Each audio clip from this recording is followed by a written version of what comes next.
Final round, ding ding, and it will be a long final round this week, admittedly. A lot of little stories to throw in there. A lot of little stories and some big fights. Yeah, big fights. The big news, of course, is the UFC 267 was on the weekend. We have a new light heavyweight champion, Jan losing his belt to Glover Teixeira via rear naked choke in the second round. Becomes the oldest first-time champion in UFC history at 42. What do you boys think of that? Unbelievable upset, really. All of us went Blachowicz, as did most of the fighting world. Yep. It was sort of hats off to Glover Teixeira just to be there at his age, let alone to go out and win it. I think we all slept on the ground game of Glover. Once you get into a grapple or a BJJ, match with him, he probably does have the upper hand. Mind you, Jan is a black belt in BJJ. Yeah. Just shows, how good, these Brazilians are. There's levels to it. So, exactly. Yeah. There is. And once Jan gave up his back, Glover was on him very quickly, got in that rear naked choke, and Jan tapped very, very quickly this as well. He wanted none of that. Knew he was done. So, of course, drops the belt. Glover's now got that. I think he's got, is it Yuri, who's the number one? Yeah, he's the... So they haven't announced where this is going. They could run this straight back to show Blachowicz some respect. Yeah. Or Yuri Prochazka is looking unbelievable. They could just go Glover taking on Yuri. Now, at 42, how many fights left does he have in him? True. If he goes out there and loses the belt, do you call it a day? Yeah, well, at that kind of point, you start thinking about fun fights, but you look at that division, there's not really a... I don't think there's fun fight, or big money fight. Big money, yeah. Sorry, is what I meant. So when I say fun from the aspect of a viewer, as in you want that, that Jake Paul type of fight, as you will, something that's entertaining, big names. But I'm glad we don't have any Jake Pauls in the UFC. Yeah, but I see what you mean. Say John Jones was still fighting at light heavyweight. Yeah. Okay. You want to pick and choose and something that's big name, big money. But there's none of that in that division currently. You probably blame Jones for that, clearing out a lot of that division. Yeah. Because making dudes retire, really. Yeah, because outside of Yuri, there's not a really good name there that. We've got Alexander Rakic at 3, Anthony Smith at 4, Thiago Santos at 5. Smith has started working his way back up, lost to Jones. Santos lost to Jones. Dominic Reyes Jones lost to Jones. Beaten just about all these blokes. And then the guys that aren't on that list that lost to Jones have retired. Yeah. An enigma. And as well, how weird that Glover is 42 and is the light heavyweight champion when John Jones was 22 when he was the light heavyweight champion. Yeah. John Jones is younger than Glover. Work that out. Yeah. So that's a testament to how good John Jones is. Oh, yeah. And he's, like we say, I don't want to say light heavyweight's probably one of the weaker divisions in the UFC, talent or big name wise. You can probably, again, blame Jones for that. Stifling all those guys coming through. He's killed off their momentum. We watch a fair bit of UFC. That bottom end of the top 15 there in Jim Crute, Jamal Jim Hill. Crute's the Aussie. He's a bit of an up and comer, but he's still, he's a long way. They're not big names. Ryan Spann. These aren't big name fighters. Whereas say you go over to lightweight there and you've got a guy called Conor McGregor ranked 9th. Lightweight's a killer at the moment. We'll talk about the upcoming Chandler and Gagey fight. Same with middleweight, those top 10 guys there. You've seen all those guys fight and that top end of welterweight. I think you do have a point, and maybe it is the John Jones factor in that. After Jones, and we saw Blachowicz, who himself was 37 when he won the light heavyweight belt. You've kind of got the lower end of light heavyweight is lesser known guys. Yeah, exactly. So they got to build up some talent there. So as you were saying before, Glover, probably Yuri's. He's the guy he's not been fast tracked. He's done it the hard way, but he's the name that they're trying to build around. He went about it in a funny way, Yuri Prochazka. He actually got offered a UFC contract a few years ago and turned it down because he didn't think he was good enough just yet. He wanted to keep working on his craft and make sure that he didn't come into the UFC, which is it's called Ultimate Fighting Championship for a reason. It's the pinnacle of this sport. Yeah. Sure, we've got the PFL and Bellator and whatever, but everyone wants to get into the UFC. Prohaka actually took a step back and he said, no, I'm going to keep training. I'm going to keep fighting. Thank you, but I'll see you in a few years. And it did him, I think, a world of good. Yeah. And has shot up through the rankings. Yeah, well, he's had the 2 fights in the UFC, as Monk's just listed there, but Vulcan and then against Dominic Reyes, they're both ranked within the 10. Vulcan, I think, has dropped down now. And we remember that fight against that Dominic Reyes had against John Jones, where he went 5 rounds and arguably won that fight. Yeah, arguably won that fight. So for Prohaka to go finish him in 2 rounds shows he's immensely talented. So maybe Prohaka will get the shot here for the belt. That's what they're angling for. So we'll see how long it takes before they turn that around. But yeah, that was the win in the light heavyweight division. Elsewhere, the Russians had a good night. Peter Yan defended his. Well, it's interim. It was not really a defense because he was meant to fight Sterling to get the belt back. Sterling pulled out. Yeah. Jan defeated Corey Sandhagen. Yep. Really dominated the entire fight. Won 4 of the 5 rounds. Doing very much what he did against Sterling. With his boxing, his elite boxing, and his mixed martial arts just really took over this fight. Got the. As you say, the interim belt. I think Jan said afterwards that undisputed champion because he hasn't lost the belt. Because he lost, the disqualification, of course. Picked his words. Yeah, against Sterling. So that's the next fight to make. You got to unify that, and everyone's going to be talking about Sterling running from Jan at this point. So we'll see how they go from here. Good on Sandhagen for taking this fight. I actually did think that fight against Dillashaw was possibly a little bit more recent than it was. 25th of July, I just looked that up. So three and a bit months notice. 3.5, not notice. 3.5 months since his last fight and a few weeks notice, really. Yeah, but also coming off a loss to then get thrown straight into this. Yeah. He's still a big name there. TJ, of course, obviously didn't want it or didn't take it. And an excellent bloke. I think I've mentioned it before here. I've listened to him on Rogan, follow on Insta. He's just a bit alternative. He's I think he trains out of Denver. Colorado. He's really outdoorsy and quite articulate. So, commiserations to the Sandman and Peter Yan is, he's really good. Yeah, he's looking really good. Obviously Yan versus Aljamain Sterling is the one that has to happen. Yeah, either that or, Sterling keeps dodging, they might strip him, and then TJ, like I said before, TJ's the next probably one there in the conversation. And obviously the bad boy TJ coming out of 2 years out with the EPO. So this division's kind of cool. You've got it's interesting. You've got the good guy Sandhagen who's coming off a few losses, and the bad guy Dillashaw, and then you've got Jan who looks like he should be the champ, and what's going to happen with Sterling. So lots of storylines. Yeah, plenty of stories here. And we'll talk about Frankie. I think Frankie Ager's still fighting that. He's old, but I can have a look. Yeah, he's got a fight coming up tomorrow as well, and he's always floating around in the top of the division. Of course, losing to Sandhagen only recently as well. And then the real star of UFC 267, let's be honest, little Hasbullah. He was in the octagon after the Islam Makhachev defeat of New Zealand's Dan Hooker. Got him into Kimura in the first round. Short turnaround for Hooker as well. I think he fought 4 weeks ago. So within a month. So. Yeah, I can give you the exact turnaround there. What about the Dagestani? Like unreal. I think I was watching a little documentary, I think I told you boys, a few weeks ago about Dagestan and the wrestling culture there. I think the population is like 2 million, 2.5 million. It's a tiny little state tucked down in the very far south of Russia, and they're just producing all these killers. Yeah, and I think Khabib's really on Islam as well. He's, helps coach him, helps push him forward. So thinking he could be big words to say he's the next Khabib, but that's what all the chat is.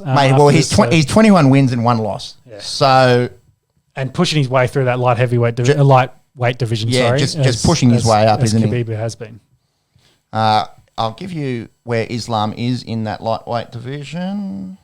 4. He goes up to 4. Mm-hmm. So only Dariush and then Gagey, Poirier, Oliveira ahead of him. Yeah.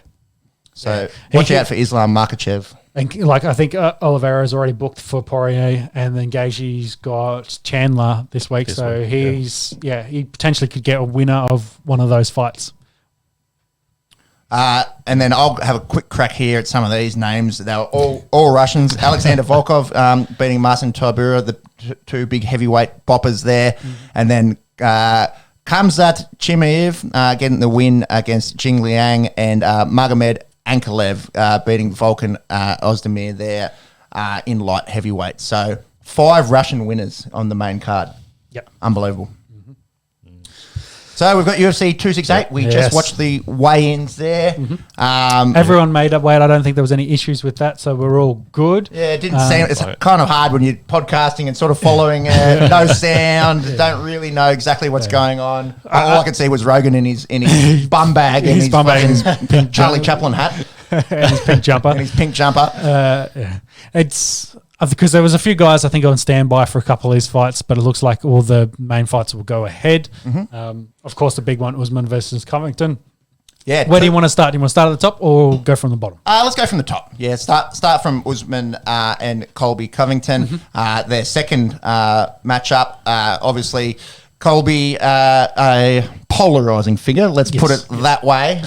Plays a character, definitely. Plays a character. He came out in this suit yesterday, which got likened to a rainbow paddle pop. And Usman himself, he was wearing the leopard. Yeah, they were both looking pretty loud. But yeah, Colby definitely plays a character. He's an excellent fighter. For one, let's not take that away from him. But he does have that WWE persona, bad boy, make America great, etc., around him. Whereas Kamaru Usman just goes about his business. The Nigerian Nightmare has 2 title defenses now, 3, maybe more, because Kobe and Masvidal are definite for 2, and Burns. Yeah, and Burns, that's so 3. And there might have been a 4th one in there somewhere as well. Like Monks, I'm sure will chase that up. He is 19-1. He'll be heavily favoured in this one as well. Is anyone game enough to tip against Kamaru Usman? I'll bring up some odds. Yeah, I think it'll be another elite fight between these two. They did go deep into the 5th round, but Usman's continued pressure and jab really took over the last fight, and Kobe kind of weared that down. I don't think he was happy was happy too much with that stoppage, but he was getting beaten up. Do I see much different in this? Probably not. I think you're looking for another war here with maybe a late stoppage. Usman is $1.30 and Colby Covington is $3.32. Did you chase up how many title defenses Usman has now? Yeah. So he's got 4. Who was the 4th one that we missed? So we had Masvidal twice. Yes. Oh, yeah. Masvidal was short notice. So that's right. Yeah. And then obviously Burns and Covington. Yeah. Okay. 4 title defenses. I think he makes it 5. $1.30 there in the head-to-head. Monks, your thoughts? It'll be interesting. I don't know if $1.30 is too short. Yeah. For a fight between 2 blokes. Yeah. A championship fight. A championship fight which went the distance went to the 5th round. Yeah, went deep last time. Like you mentioned at the start, Covington's a good fighter. By all means. I think that's short for Usman. But yeah, definitely going to be interesting. The history between these two guys is just going to be electric. Big time. Yeah. Yep. And then another title bout, we've got Thug Rose Namajunas running it back against Weili Zhang. We had kind of some weird lead up to this in the first one, remember, with it being billed against capitalism versus communism, kind of some interesting takes on it. Yeah. Rose obviously coming away with the win. When was that fight? About 9 months ago? Yeah, it wasn't that long ago. I feel like it was this year. So It was definitely this year. Yeah. And quite interesting they ran this back straight away as well. Like I would have thought they maybe have had, got Zhang to kind of work her way back into this a little bit more. We've got Carla Esparza, who's quite good. But then outside of that, obviously, it's a bit quiet in that. Yeah, a bit quiet. And to be fair, probably not our forte, the women's strawweight, going deep in that division. But Esparza and Marina Rodriguez, we've seen a fair bit of there. But I think Mackenzie Dern's also Dern's on the rise. But I'm not surprised they ran this straight back. It was massive, and the Chinese market. Dana thinks about dollars signs. Don't worry about that. That is also true. Yeah, and these are the two biggest. Look at that list; they are the two biggest names left in that division. So again, doesn't surprise me. I think Zhang maybe struggled a little bit with the mental game in the first one, and was probably a bit nervous in that fight. Rose, the thug, has definitely been better. Coming back after her loss as well. Like, I think she reinvented herself. Do I see anything different in this one? It's interesting that Zhang is favourite in this. But it is ridiculously close too. So I think this could go either way. But I'm probably going to back the champion. I'll stick with Rose for this one. I'll go the thug Rose here, but I'm very surprised at those odds, courtesy of our maybe on the outer, on the outer. Never got back to our DMs. Sportsbet's got Weili Zhang at $1.80 and Namajunas at $2. So pretty hard to split them, but Zhang a slight favourite. She's coming off an L. She's 21-2. So there's no denying who she is as a fighter. Monks, your thoughts? Yep. So they last for 24th of April this year. So definitely not long ago. 7 months. Yeah. And they have neither of them a foot since. I think they should both be pretty fresh. Yeah, it's just a straight rematch. Mm-hmm. Yeah. Oh, just going back to the last fight, it was that was also the Usman Masvidal fight as well. Yes. I don't know. It's hard to pick. Probably even harder than the first one. What was the result in the first one? It was Rose by TKO or knockout, but what round? First round. So that's why I think Zhang really didn't get into that, and that's why I thought she was probably a bit nervous, and Rose really just picked her apart. Early. So hey, could all change. That Zhang's got power. We'll have to see. So Rose got power. Yeah. For that size in that division. Very interesting. Very hard one to pick. This one. What other fights have we got on this card? So Frank, is it a pay-per-view? Because last week wasn't. Yeah, well, it was a numbers, but I think it was a free pay-per-view. This one I think's a actual pay-per-view. Yeah. I don't know. ESPN's been doing some stuff. Of course, generating lots of money through the UFC. So with their plus, whether it was ESPN Plus, which is subscription, if you've got that, then it was free on that. I don't know. But then we get ESPN Plus on KO. Yes, so I think. Yeah. Us boys obviously always pay for a fight card and do it the legitimate way. Yeah. Yes. Who else have we got on the main card here? Frankie Edgar was the next fight, as I mentioned. He's a little bit lower ranked than I thought he was at number 8 there against Vary there. So Marlon Vera's coming up. Thoughts? Frankie Edgar's a fucking... Frankie Edgar is old, so... hard to pick in this one. Maybe I'll go the veteran. Frankie Edgar, of course, coming off, I think, losses. I don't think he's had a win recently for him. I'll go Marlon Vera. I think they're Ecuadorian here, just on a little bit of the youth card, although I don't know how much we can play that card considering the light heavyweight champion of the world is 42 years of age. He's a heavy favourite there. Heavily favourite. I hadn't actually looked at that just yet, which is interesting. Yeah, Edgar coming off a bunch of losses, but yeah, obviously a staple in this division. What division is this? This is in featherweight?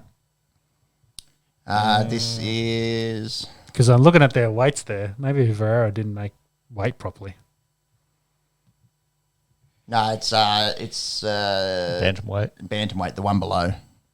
No, so not Volk's divisions like Sterling and Yarn. Yeah, then Frankie's there at 142 and then 148 for... Isn't bantamweight 135? It is 135. I don't know if that's right because that's definitely what they're fighting. Yeah, Mark's maybe you can find out in the background and see if Marlo didn't make weight and then Frankie didn't have to cut weight, which potentially is why they've given him such heavy favourite odds because he will be massive for their fight coming into this. And then outside of that, I could just run through the other fights. We don't need to. Well, the interesting enough, the fight on the bottom of this card. So there's another featherweight belt in the middle there, but the one we should probably talk about is Justin Gagey taking on Michael Chandler down the bottom there, because that is 2-on-5 in the lightweight division, which is actually a big... Which is weird. It's at the bottom of the main card, isn't it? Yeah. We've got 8 and 13 at bantamweight, and then you've got 2 versus 5 at lightweight. So get up early if you're watching, because that will be a good one to watch. Yep. There, yeah. Edgar and Vera are fighting at bantamweight, so up, which is weird. Did you find anything, James? No, nothing. Sorry, down. Yeah, it's lower. Yeah. Lower than what they were saying their way. I feel like that graphic maybe is not right. Yeah. Although it is from the UFC website. Yeah, the other weights have been spot on, so I don't know. Yeah, well, there's been no news about not making weight. Yeah, so I think that graphic's off. Yeah. Anyway, but talking about this Gagey Chandler fight, that's actually going to be a barnstormer of a fight, I reckon. Yeah. Both have got excellent wrestling backgrounds, which potentially will cancel each other out, and they'll go for the stand-up. We'll have to see how that goes. We know Gagey likes to have wars and bang bang, and Chandler came off out of the wrong end of a firefight with Oliveira in the last one. So I like Gagey in this. I also like Gagey in this. I think the Monks will just pull up the odds. I think the interesting thing will be if Gagey wins, does he have to go through Poirier to get to Oliveira? Well, I think Poirier is already booked. That's already booked, isn't it? For Oliveira. Yeah. So maybe Gagey gets the winner of that, or maybe he gets... he might get the loser of that. Or he might get Islam as well coming through. So it's a stacked division, that lightweight. Exactly. So, it depends on how they want to play it, how the title picture all plays out, but Justin's definitely putting his name in that. Well, with a win, he'll definitely put his name into that conversation of like, I need to be next in line. The other fight there on that main card is Shane Burgos and Billy Quarantillo in the featherweight there, 14th versus unranked. I'm not sure why that one goes before Gaethje and Chandler. An interesting fight with Alaquenta and Bobby Green in the prelims as well is probably the other one to manage. Yep. Not too many other big names there on the prelims.